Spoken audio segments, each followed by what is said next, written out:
The big story of the day, President Donald Trump has signed an executive order to stop the separation of immigrant families at the U.S.-Mexico border.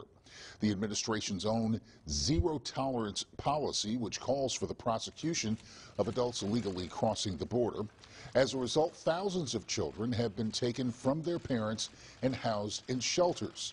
President Trump signed that order, saying at the time, and I quote, "We're going to have a lot of happy people," close quote.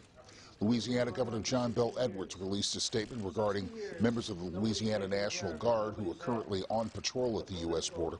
The governor writes, and I'm quoting him here, "This crew plays no role, direct or indirect, in the ill-conceived policy of separating families.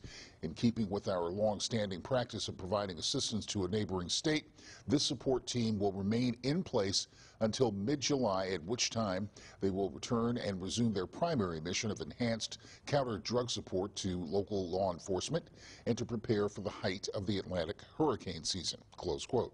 NBC Nightly News with Lester Holt will present a full recap of the executive order and its significance at the bottom of this hour. We here at Local 33, of course, always want to know your thoughts concerning the top stories of the day, hence our talking points item of this Wednesday. The question, should the government have the authority to separate children from their families at the border, and why?